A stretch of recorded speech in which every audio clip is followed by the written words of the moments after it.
welcome back to Tar Talks. Today's episode is about someone so special and so interesting to read about, to learn about, to watch. Today's episode is about... Should I give the drum roll or no? Oh, yeah, we'll do a drum roll. Mehul Choksi. Okay. Born on 5th May 1959 in Mumbai or Bombay, Mehul Choksi is an Indian businessman who took over his family's jewellery business, Gitanjali Gems, in 1985. Have you ever heard of Gitanjali Gems? No. Well, I've heard of it because it's so famous. In maybe 10 years of Mehul Choksi being there, Gitanjali Gems expanded to over 4,000 stores across India, making it one of the country's largest jewelry retailers. He's also the maternal uncle of Nirav Modi, another very, very prominent figure in the diamond industry, whom too, I feel like we should discuss someday. So in the early 2018, one of the biggest financial scandals in its history had been exposed, which would come to be known as India's largest bank fraud case, triggering nationwide outrage and financial reforms. So basically, Choksi and his nephew, the aforementioned Nirav Deepak Modi, orchestrated a complex and sustained fraud involving a staggering amount of 13,500 crore, which is so much, rupees by the misuse of banking instruments known as letters of undertaking, or LOUs as we're going to refer to them in this episode, with the collective collusion of corrupt officials from the Punjab National Bank, or the PNB. So now the LOUs are guarantees issued by a bank to another bank, usually overseas, on behalf of a client. They act as a promise. So what this basically means is that suppose if I were to go to a bank and if I ask this bank for a certain amount of money or a certain amount of credit, to be able to, for them to know that I'm going to repay them, another bank can basically issue a letter of undertaking to this bank, which is like a promise that this is a, reliable client and they're going to repay this. Certain corrupt PNB officials, notably Gokulnath Shetty, a deputy manager, issued LOUs without any proper approvals. So these LOUs were not recorded in the Punjab National Bank's core banking system, CBS, meaning they weren't visible to auditors or senior management. So what this essentially means is that, over here, we had Choksi being able to borrow money and credit from banks, and the banks that were basically responsible for ensuring that he repays it have no idea that that's even going to happen. Meaning that technically there is no official evidence of from PNB side of him borrowing, of him issuing LOUs. The LOUs were sent through SWIFT. Once receiving the SWIFT-based LOUs, foreign branches of the Indian banks like Allahabad Bank in Hong Kong or Axis Bank in Dubai lent large amounts in foreign currency to Choksi and Modi's companies. And as we understand, these loans were basically based entirely on PNB's guarantee of Mehul being able to return these again. So now when the older LOUs came due, Choksi and Modi got new ones issued to pay the previous plan.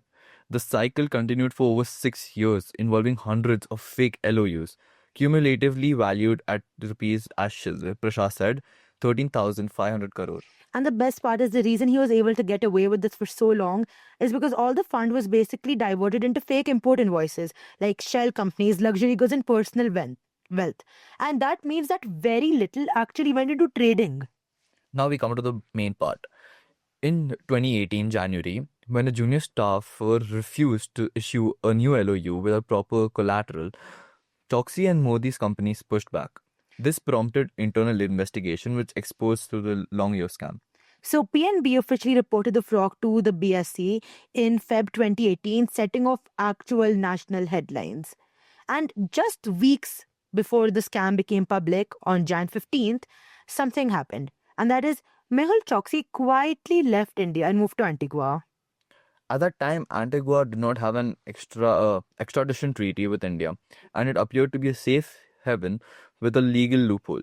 He became a foreign national, complicating India's efforts to bring him back. And after the scam became public, India did request his extradition, but Choksi claimed innocence, saying that he was being politically targeted. He filed petitions in the Antiguan courts to block his extradition. In May 2021, Choksi went missing from Antigua and mysteriously turned up in Dominica. India tried to have him extracted from Dominica, but Choksi managed to delay proceedings by claiming he was kidnapped and tortured. Eventually, in July 2021, he was allowed to return to Antigua for medical treatment. But I have to say something. So this is something we've not mentioned in the script.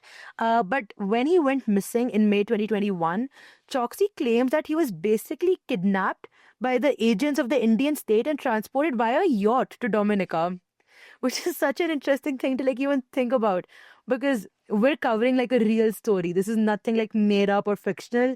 And yeah, that's just what he's saying. So when he returned back to Antigua, the Antiguan government began legal proceedings to cancel his citizenship. And in 2023, the government of Antigua and Barbuda revoked Choksi's citizenship.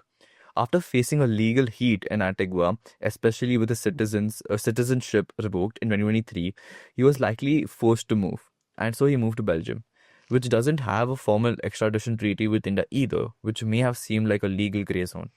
And now this is where, we know that the guy gets very, very gutsy, because on just April 15th, 2025, Choksi was apprehended in Antwerp, a major global diamond trading hub, where he showed up and he was public.